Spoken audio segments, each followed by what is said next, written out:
0, 1. Let's get started. Hello and welcome to Beyond Top 10 Tennis. My name is Dr. Ashley Berge and I am your host. Thank you so much for joining us today. We have a jam-packed week. If you've been tuning in, you know that we are doing the Olympic edition in conjunction with the current week on the WTA and the ATP tours because we still have tournaments in action. Primarily, Washington is underway this week and we still have catch up from last week's and those champions, and we've got a lot of first time maiden title holders there, and we've got WTA and ATP tours, and also then tuning in, we have the Olympic action underway, though I'm going to leave all of the discussion for the Olympics to those special episodes whilst we wrap up this week's edition to really look at really what's essentially underway on both the WTA and ATP tours respectively, to keep pace obviously with those results, rankings, performances, and then when the Olympics does wrap up, we will look at how those current metrics, specific performances of play and how they have been progressing align with those rankings, because those who do claim obviously gold, silver, bronze at the Olympics, we are not going to see that in the rankings because the Olympics does not come with points, which is really important to share. But also because it is on clay and the new season is now shifting towards hard court surface, whilst we are going to touch on some clay events this week, also our second hard court essentially for this part of the season, it's quite interesting to look at potentially a more clear progression for those who are advancing on hard, given the US Open is only a matter of roughly 4 weeks away now, which is only a really small amount of time. And once the Olympics does wrap up, that's really almost just almost an additional week taken off those players' schedule to progress along the hard court season. Granted, this transition between Wimbledon from clay was just as small.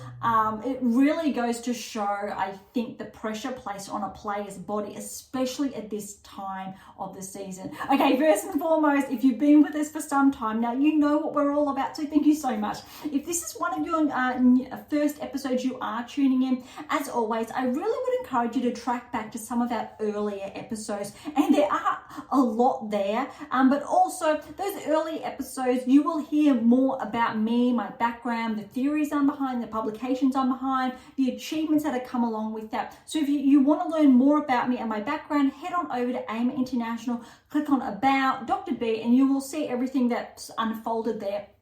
But also the scientific side, the data, how everything's come from, but more so click on the book link there as well, and you will see those 12 publications. Primarily 11 of those are centered towards how to develop a top 10 tennis ranking. My latest release that came out at the end of last year, how to develop a top 10 tennis ranking, the Power of the Eighth Key. And then also, let's say 2 seasons prior to that, the 7 Keys, which is behind me there as well, really essentially embodies 8 facets of play that go into developing the best players in the world. And we can say those 9 texts prior are stepping stones, so building blocks to get there.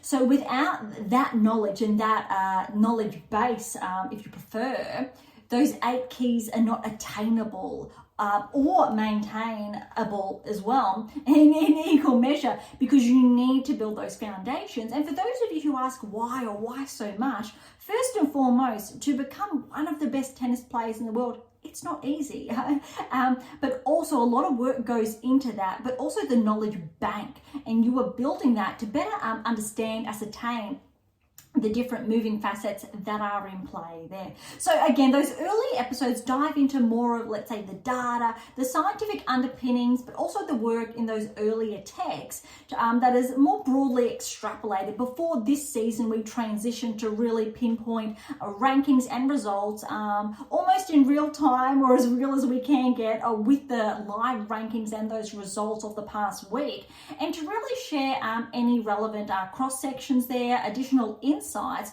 on how players are tracking, but also how our metrics serve to, with our predictive analytics, to look at which players are going to progress and others that potentially are not. Some of the best players in the world, from Swiatek, Alcaraz, Sinner, Sabalenka, we've been able to, and my data's been able to pinpoint if they would rise to a top 10 ranking, if they're going to stay there, when potentially they were going to win a Grand Slam, if they were or were not, but also prime players from many seasons ago, if they would crack into the top 10. One of the most recent this season is de Minaur. Players who are going to regress outside the top 10 this season, we've said the likes of Fritz and Tsitsipas both have. The same with more recently, say, Jabeur. Yes, she has. Sakari earlier this season before progressing back in.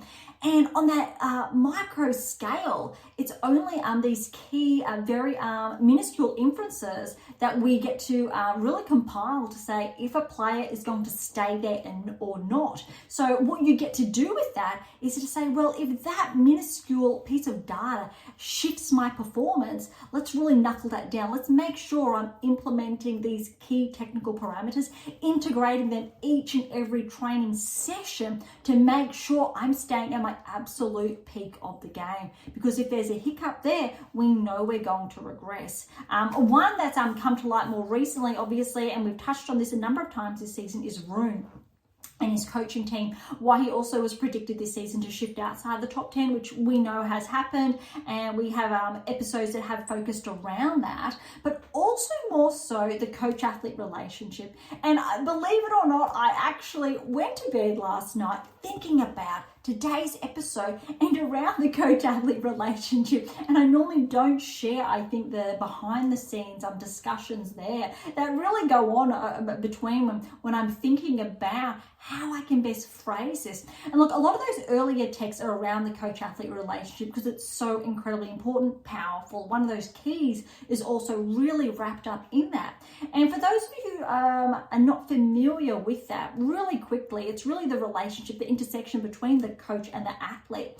And there's no necessarily right or wrong with that individual, but it's finding the alignment between the two pairs. One of the biggest fundamentals that I can say, however, and when we're looking at a play inside the top 20, let alone top 10, which was Rune's case, now top 20, and that coach-athlete relationship, we know it was broken. And when I say broken, we're saying one of the biggest indicators, and I cannot stress this enough, if your heights are set on a top 10 ranking and staying there, ask yourself the question and your coach the question, do you know the 8 keys? It's that simple. If they do not, it's more likely than not broken. If they do not have the willingness to upskill with those 8 keys, you know the answer. And whilst we know that Rune's now former coach was very successful with a previous player, and I won't repeat that intentionally, we know also with the data, just because a coach can be that successful with a player does not mean they will be that successful with another player. And you go, why? You have all of this knowledge potentially at your disposal, but if you are not equipped to form a successful and conducive coach-athlete relationship, it's not going to work. It is absolutely one of those fundamental pieces, and why it really is wrapped up in one of those 8 keys. And it really goes to show, because it's a prime example we see over and over again, is that if you are not able to reform and establish a healthy relationship with a player and between that coach, the likelihood of the success happening and the continuation of that success, let alone claiming that maiden Grand Slam, is weakened. And there's a lot there. Obviously, look, to learn more about that, the 7 keys right here, the 8 keys there, and why? Because the 7 keys, it's broken down into obviously those 7 fragments, if you like. The 8th key is that detailed, it takes up a whole text in and of itself.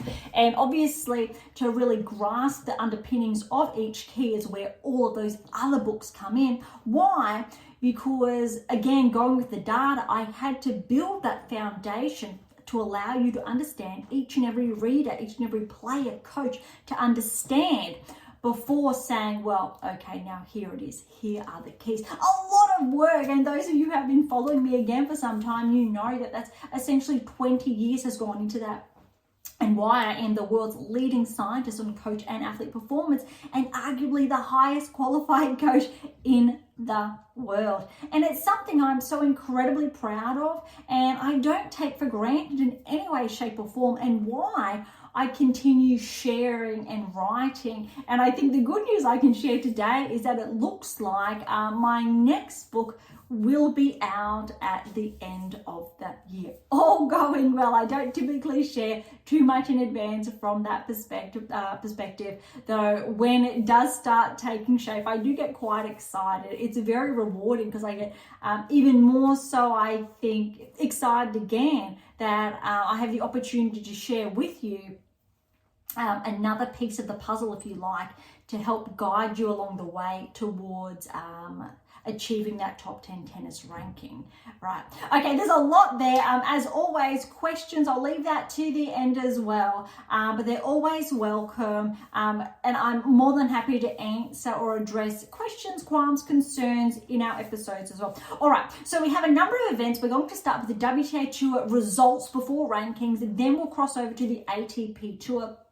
Now, remember last week, midway, we got roughly to those earlier stages. So this week, we are kicking off with the quarterfinal stages of the respective events, and then we will track back. All right, so we're starting this week with the Prague Open, so in the Czech Republic. So quarterfinal stage, remember, Noskova was the number 1 seed. Noskova Seidel, Noskova straight sets win. Linette Tomova, Linette with a 3-set win.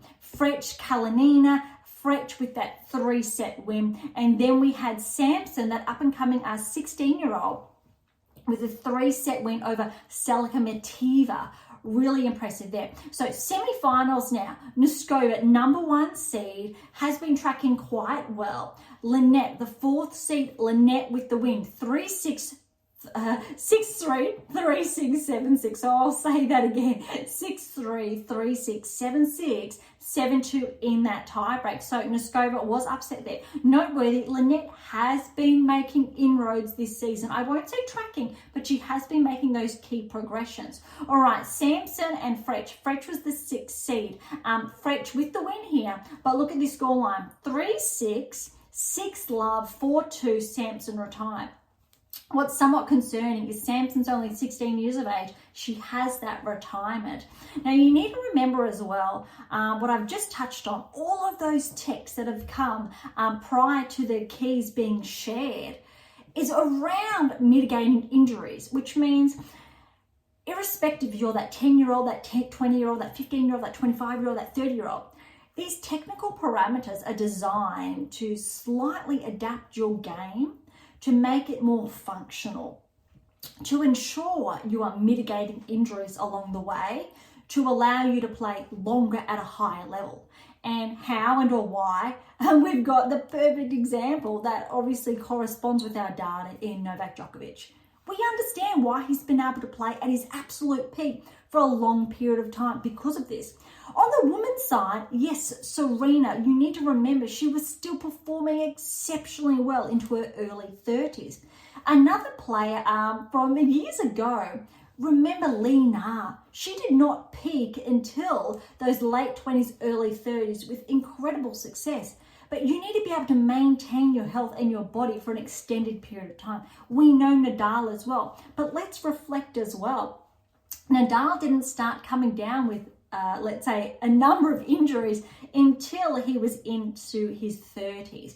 But we also know the key technical differences in his game, in contrast to, say, the likes of a Djokovic. It's very different, and why it's no surprise those injuries have happened. Murray's a very different example because when we're looking at a joint and how it potentially has become overused or destabilized, it is typically to do with developmental, not performance-wise. On a personal note, something I was diagnosed with only last year was something very similar. hip impingement, so with my hip, FAI, for those of you who understand that. And we know that there are some things that are out of our control, say that are bone related.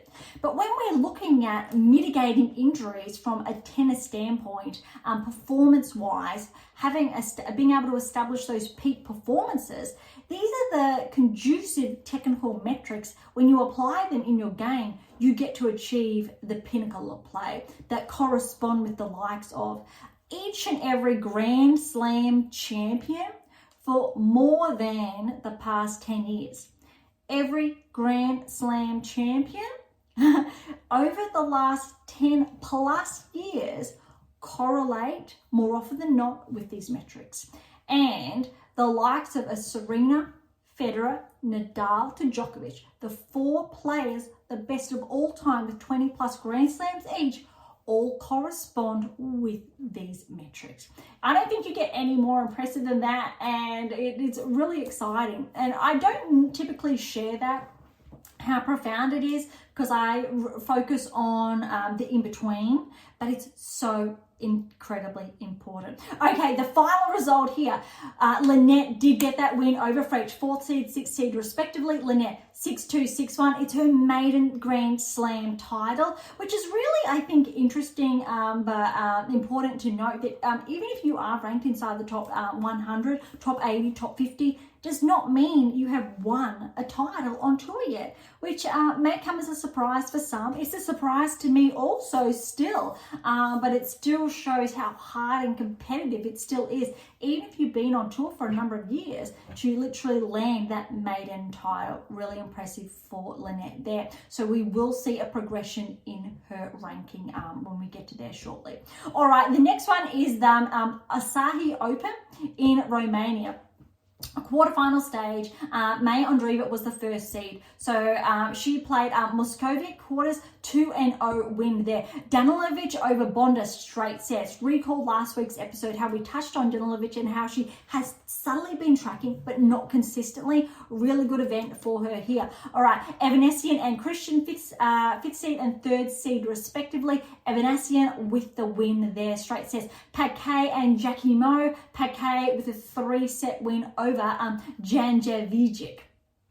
Okay, semi-finals, Andreeva, Danilovic. This was always going to potentially live up to the hype. Granted, what I've just said about Danilovic, and it did not disappoint. 3 sets, 3-6, 6-3, 7-6, 7-1 in that tiebreak. So for Danilovic to push Andreeva to 3 sets, remember Andreeva around that top 30 ranking range, is very, very impressive. What we're after, that reaffirmed Danilovic is on the radar in a different way. Whilst not at the Grand Slam level, she has been popping up this season, and I do believe definitely potentially one to watch for the later half of this season, if not next season. All right, the other semi-finals, Evanesian, the 5th seed over Paquet, straight sets 2 and 3, and we know Andreeva did get this win here. Andreeva won her maiden title on tour, which for some of us we might find somewhat surprising given her rise, obviously, at such a young age. Andreeva's 17 now,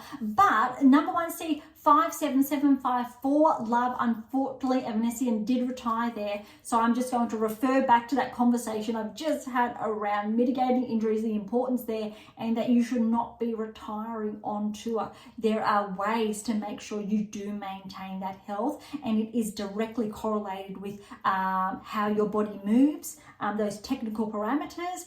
And if there is a gap in your coach's education, they can upskill with those 8 keys. And as a player, if you ask that coach, do you have the 8 keys? Are we integrating them into my game? If that answer is no, the answer is there for you. All right, next event, we are going somewhat quickly now because I really want to have enough time to look at obviously the ATPs, but also dive into the rankings. Polish Open, the quarterfinal stage here. All right, this was a smaller event in comparison to the others, but do remember I did gauge those predictive analytics last week, and I did highlight Parks. So those of you who have been following along, we know the answer. So that is another tick with the data and these conversations that we're essentially having in real time, because Reflect, I was sharing that when it was live and underway before the results were uncovered. If you're not sure, track back to last week's episode to reaffirmed there. All right, Joint and Boulevard, straight sets to Joint. Schwalinska over Semensaja, straight sets to Schwalinska. Parks is very familiar there, and what we did touch on just a short time ago over Shinikova, straight sets, and Kung over Glushko, all right, straight sets. What I did really want to reaffirm, and that was 3 sets, my apologies, semi-finals now before we dive in, is that a lot of these names we're not so much familiar with because they're not essentially ranked within that key ranking range that we do highlight on. However, it was noteworthy to look at a couple of these names and how this event was unfolding to potentially see if one of these players was on the radar or would shift potentially. All right, we'll get there. All right, we are now at that semi-final stage, and again reaffirming the progression and those names that I've already mentioned. All right, Joint did get a 3-set win over Schwalinska, 6-2, 2-6, 6-love. Then Parks 3 sets over Kung, 7-6. That was 7-4, 3-6, 6-2. And the winner there we had in the final, Parks Joint, and again with our data, 4-6, 6-3, 6-3 to Parks. Another tick for the data. I love that when it happens. Maiden title, I do believe, for Parks, or potentially it is her second. Let's go with maiden at this level nonetheless. All right, the big event, this one is actually, there's only one event this week on both respective tours because the Olympics is and or are underway. And that is in Washington for both tours. We only have on the WTA tour those first round results, and we obviously do have a number of buys, but it is a round of 32 is where it starts. Sabalenka is obviously the first seed. It looks like she's been given the green light to play with that obviously shoulder injury that has sidelined or did sideline her essentially from Wimbledon, and we already knew that withdrawal from the Olympics earlier on. I'm pretty sure there's another conversation behind there, but she did have a little bit more time to recoup and prepare for Washington. So she does have a bye first round and will face off against Rakimova in the round of 16. All right, Volonyez over Rakimova. Rakimova with that win 4-3. Wang over Pliskova. 5-7, 6-3, 6-love. Very good win for Wang. Baptiste over Azarenka. Azarenka with that win, 2 tie breaks there. Azarenka is the 6th seed, but look, it was 8-6 and 7-3. Very impressive performance then for Baptiste. Jabeur has a bye. She is the 4th seed. Remember, she has regressed outside the top 10. I think she's around 15, 16 in the rankings before we revisit that. All right, Montgomery with a win over Rogers, 5-3. Remember Shelby Rogers, she did actually track in the rankings roughly 2-3 seasons ago now. While she has regressed ranking wise, she's definitely still obviously there to put up a really good challenge for the best of the best, I would argue. All right, Buskova with a win over Kessler in 3-4 and then 4-6, 6-2. Townsend, good win over Potapova, the 9th seed, 2-2. That's a very good win for Townsend. Mertens, the 8th seed against Raducanu. Raducanu, very good win. 6-2, 3-6, 6-4. A little bit surprising Raducanu did not play the clay surface at the Olympics. That said, she is young enough to know that she will ideally have another 1 to potentially 3 more Olympics in her if she maintains a level of play, which again is no mean task. We don't have that many players who do maintain that level of play over, let's say, that 10, 15 years of play. Well, essentially that 12 years over that 3 Olympics. We know Murray obviously had that 2 there, and I did touch on that in our Olympic edition, but more so Kerber. Kerber's picking up wins as well this week. We know she's medalled previously, that she did get that silver, and she has performed quite well at the Olympics, but there are not that many players. Yes, Serena did as well, Venus did, but neither of them got multiple to their name. It's not as though Venus and Serena shared those golds over 3 to 4 Olympics. There's a lot there. Nadal as well. Federer, Djokovic has been able to. Obviously, he's only medaled, I believe, once at that bronze level. But it really goes to say that irrespective if a player is at that peak performance, it doesn't mean they have each and every Olympics. So it's very, very profound, I think, in that respect. When we're looking at a player's longevity on tour, the Olympics provide a really good benchmark to see if a player is still at that level of play. So it reaffirms that maybe you will not be a top 10 player in 4 years, and the likelihood of you having or being able to contend for a podium finish is not a given. Okay, so really good performance there from Raducanu with that win. Stern's got a win over Ngo, 3 and 6 there. Apologies as always for the mispronunciation. In action as we are coming live from Washington, Badosa is up against Kenin. And how's this? Badosa is up 5-love as we're live really from what's happening in the action in Washington. All right, Samsonova, third seed, did get a bye. Pavlyuchenkova, a 3-set win over Kruger, 6-3, 4-6, 6-4. Stevens fell to Anisimova. Very good win for Anisimova, 6-3, 7-5. We know Anisimova has regressed back in the rankings. We know what she's capable of. We're just looking at that level of maintenance, that level of consistency from one event to the next. But nonetheless, really good performance there from her against Stevens. Dolhide, 3-set win over Sorenko, 6-1, 3-6, 6-4, and Kasatkina is the second seed, has a bye there. Obviously on rankings alone, Kasatkina would have been able to get entry into the Olympics. Little bit disheartening that we do have a number of players inside, I think, this ranking range that could have played. Nonetheless, I think a number of players, especially from those countries that do have, let's say, sanctions against them, granted that they would not be representing that country in a manner of speaking, does remove, I think, one part of the element. And there's a discussion obviously to be had there. Likewise, obviously we know those countries, third time lucky, from Belarus to Russia, and why. With what's going on, and I know there are other countries in that mix as well. There, I think the primary two, obviously, with those sanctions or that cross over to the Olympics, but we also know some players, because of their schedule being so heavy and jam-packed this season, have also made that choice. All right, noteworthy round of 16s. We've got Pavlyuchenkova against Anisimova, Kasatkina and Dolhide. All right, Samsonova will play the winner of Badosa and Kenin. It's now 5-1. Stearns and Raducanu, Bazoka and Townsend, Jabeur and Montgomery, Azarenka and Wang, and Sabalenka over Rakimova that we touched on earlier. All right, that wraps up Washington. We will track back to that next week to see how that has unfolded. Now, we've touched on all 4 of those events. Let's head on over to the rankings. Osaka is at 100. She has finally cracked back into the 100. And look, let's remember, I think at the beginning of the year, Osaka's ranking blew out to around 500. I think there was that choice not to choose that protected ranking at that time. We do know, however, when or before Osaka did take that time off, that ranking had progressed, but she did take time away from tour nonetheless. It had in no way, shape or form reflected her performance. So great to see Osaka at that 100, cracking back in there, 2-point progression. And I think with the hard court season, I'm really looking for just onwards and upwards from Naomi. And I said this earlier on in the season that if Osaka makes a really good run at the US Open, round of 16, quarterfinals, potentially semifinals, I'm not going to be surprised.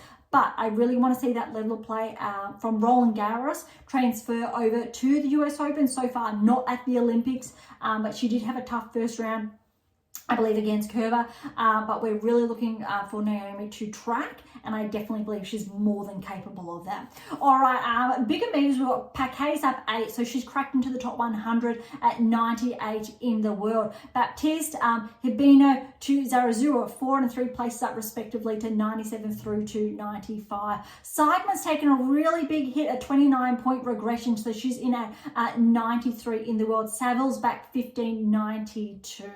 All right, other, I think, big jumps. There's a lot of movement here in the ranking ranges.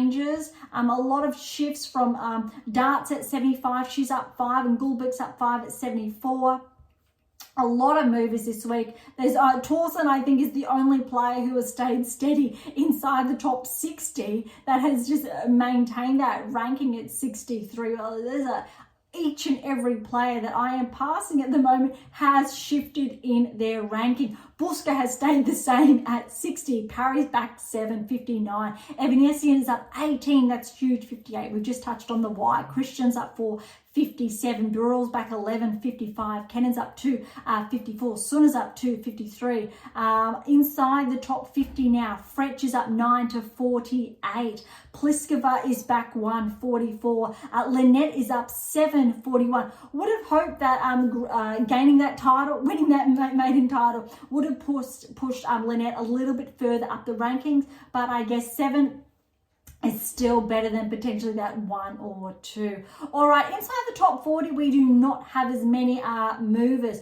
Bulter's still firm at 34. We know she's top 30. Pavlyuchenkova's firm at 33. We know she's top 30. Svitolina's still at 31. We know she's, well, I'll say top 30, but really top 15. Makova is at 30, followed by Alexandrova, Yastremska. Noskova's firm at 27. Garcia, Fernanda, then Schneider's at 24. Ondreeva is up 9 points, a new time ranking high with that maiden title, 23 in the world. Haddad Maia, then Vekic is at 21.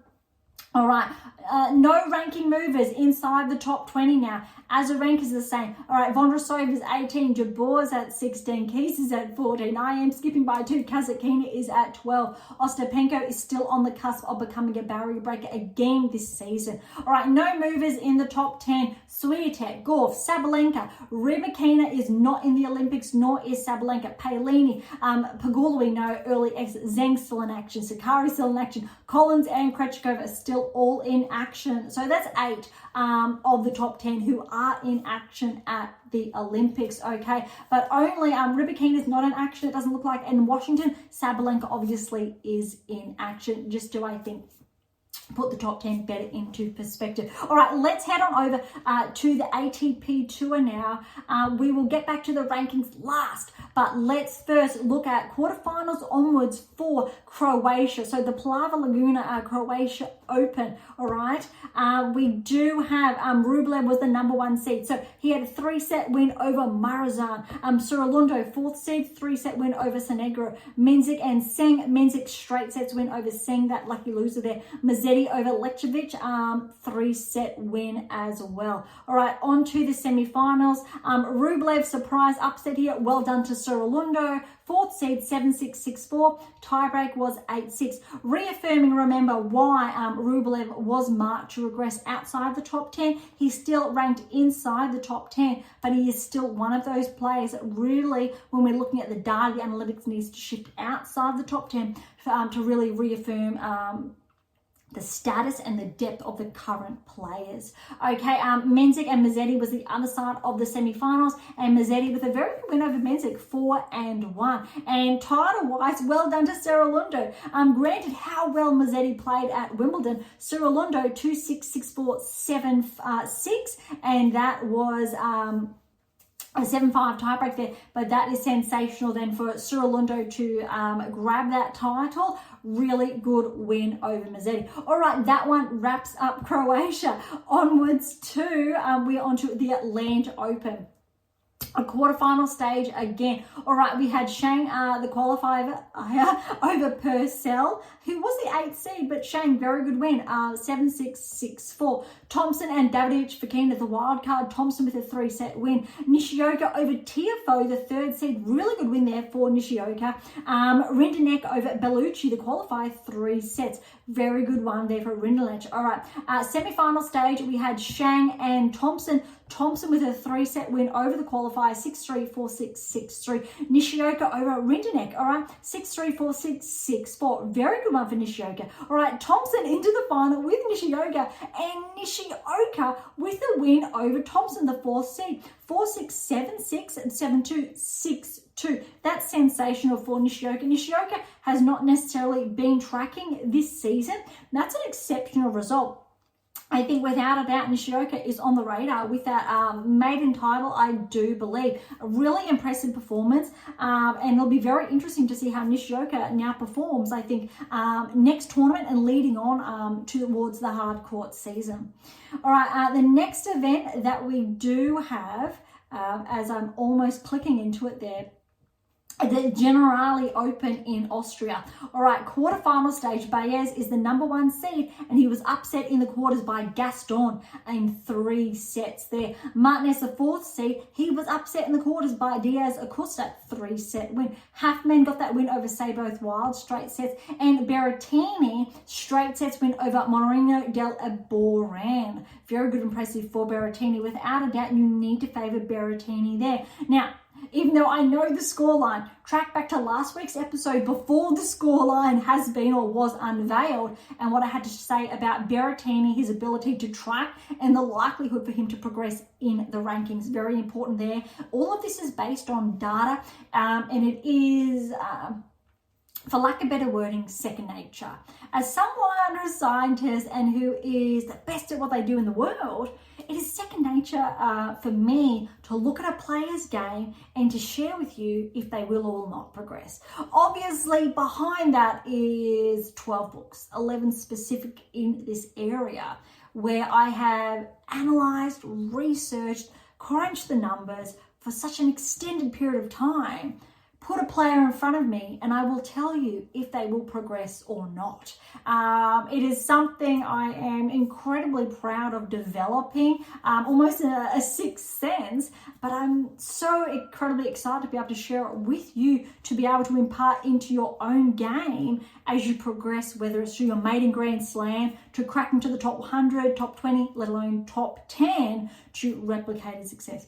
All right, semi-final results. Gaston straight sets win over Diaz Acosta, 1 and 2 love. So Diaz Acosta looks like he has retired there in the second set. Berrettini straight sets over Halfman, 4 and 4. Final, Berrettini over Gaston, 7-5, 6-3. I do believe this is Berrettini's second, if not third title in the space of probably the last 2-3 months. This is absolutely incredibly impressive for Berrettini. Former top 10 player. We know he's been a Grand Slam finalist before. He is definitely tracking. Berrettini is playing, I think, some of the best tennis we have seen from him since he regressed and struggled, obviously, with those injuries and coming back. It looks like he has refound that health. He's starting to find that form again. Berrettini, if he keeps this up, he will potentially crack into the top 20 before the season's end. Very impressive. All right, let's head on over to Washington now. We've got a little bit more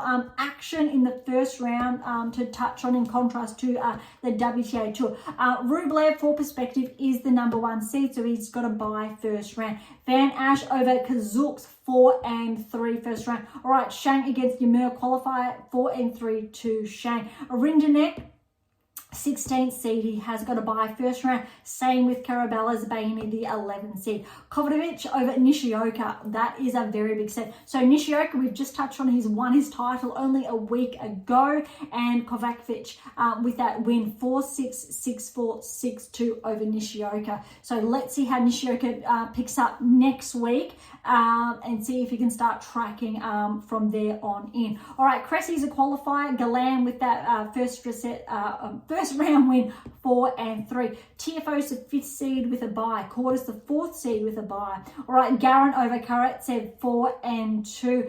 Purcell, Kokonakis first round. Kokonakis, a very good win over Purcell. 6-7, that was 4-7. 6-4, 6-3. Vukic is the 14th seed with a bye. Mapesh Pericard is the 9th seed with a bye. A lot of bias going on here. Rusevori over Korik in 3 sets. Opelka wildcard over Duckworth in 3. Thompson, 7th seed bye. Davidovich Fokina, 8th seed bye. Now, with all of these buys, it baffles me somewhat why more qualifiers were not allowed more direct entry. In contrast to having all of these buys, it does not quite add up. All right, Kruger is a qualifier, and he did get a straight sets win over Nardi. However, second set's 4-1, so Nardi's there has retired. Retirements at this stage of the event, we don't like to see, and I've already touched on around mitigating injuries and why this should not be happening, and how it reaffirms that the management of a player's schedule, the load on their body, is mismanaged from this perspective. All right, Goffin, very good win against Ugo Carabelli, straight sets. Caboli, 10th seed with a bye. Mitchelson, 15th seed with a bye. Absolutely, I think absurd. More qualifiers should be getting in on the action. Bellucci, qualifier, got a straight sets win over McDonald, 2 tight tie breaks. Walton against the qualifier Hong, and Hong with a first round win, 2 tie breaks there. Kakanakov is the 3rd seed and he got a bye first round. Noteworthy is that Kakanakov got a silver in Tokyo Olympics from recollection, and it's a little bit disappointing, I think, that he is not partaking in the Olympics, although when we're looking at his current ranking and the other players, obviously country specific ahead of him, it is understandable. However, he is the defending medalist for the silver. All right, Marino is the 6th seed with another bye. Shapovalov with a wild card. He did get a very good win over Bautista Agut, 1 and 4. Wolf wild card over Shivaja, lucky loser, straight sets win. Kekimovic is the 12th seed with a bye. Nakashima, 13th seed with a bye. Oh my goodness, O'Connell over Mayo, straight sets.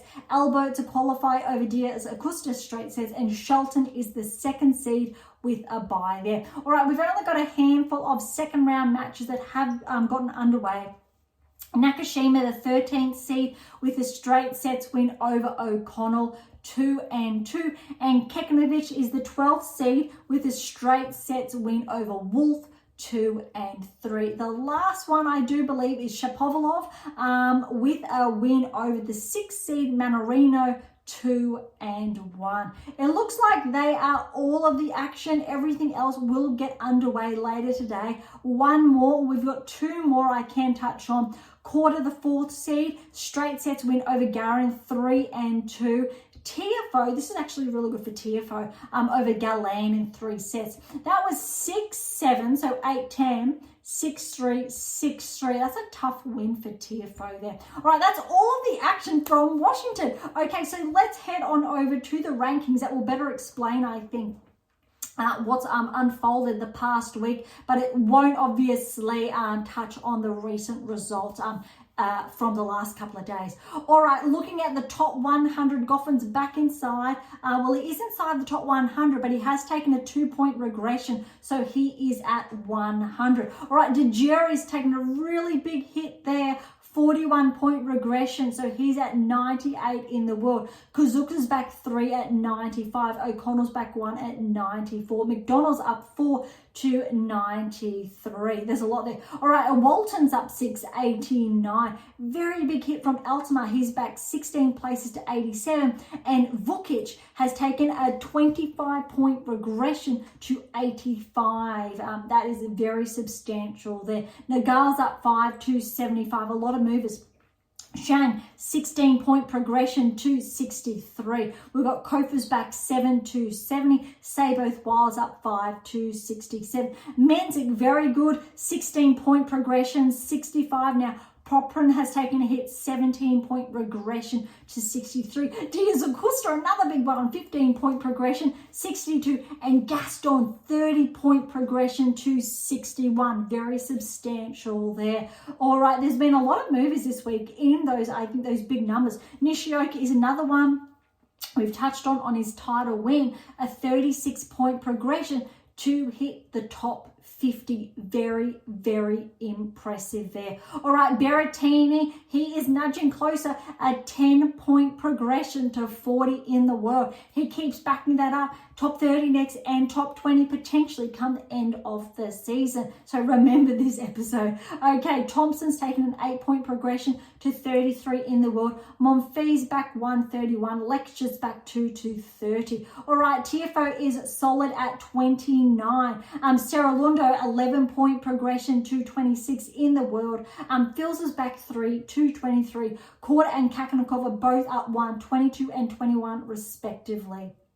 Rune is back, another one to 17 in the world. Remember the discussion on the coach-athlete relationship from the very beginning of today's episode. All right, Mazzetti's at 1 to 16.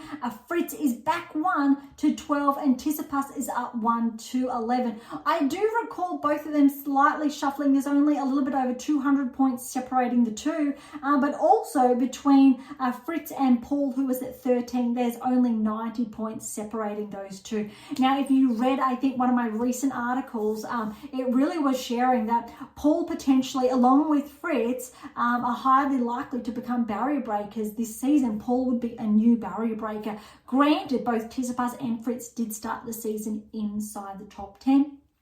De Minaur really is the primary barrier breaker so far this season. Whilst we have had players shuffle in and out, we're looking at those newcomers. However, Paul is having a very impressive season. Fritz really has picked up his form from the beginning of the year, and he's reflecting that back. Obviously, we know how well he did at Wimbledon, and how he has been tracking. All right, top 10 has relatively stayed the same. Rud's back at 9, Rublev's up at 8. You've heard what I have shared, however, about Rublev's performances. All right, everyone else is steady from 7 through to 1. We know, unfortunately, Sinner did withdraw from the Olympics last minute. So we do have Djokovic as leading, I think, the Olympics there, followed by Alcaraz and Zverev, who is the defending gold medalist. And then Medvedev, De Minaur did withdraw also last minute, unfortunately, and did not live up to, I think, the best of his abilities through the doubles either.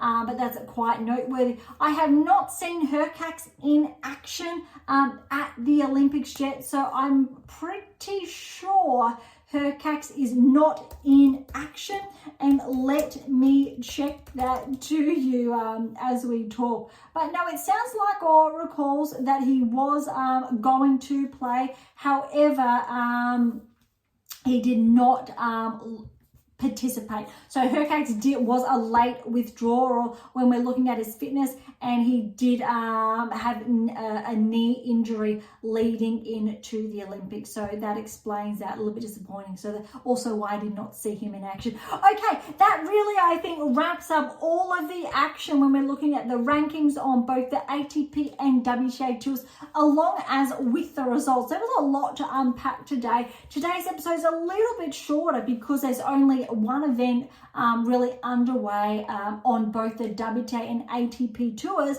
but also we were halfway through essentially the 3 events on both the WTA and ATP tours across the past week. All right, so that really wraps up today's episode. Thank you so much for joining us. Look, to grab a copy of my latest release, How to Develop a Top 10 Tennis Ranking, that's the correct way, or the 7 Keys, or any of my other books, head on over to AIMA International. Book tabs, you'll see them all there, or head on over to Amazon. So irrespective where you are based in the world, they are all there for you to easily grab a copy. For any comments or questions, head on over to AIMA International, where you can see sections on our blogs, especially, where you can now leave comments. I'm looking forward to receiving them as well. All right, so you can comment there, or head on over to Topicthread, leave comments there, and that's a social platform developed on data privacy. To interact with Beyond Top 10 Tennis, head on over, yes, to AIM International, Spotify, Topicthread, or YouTube.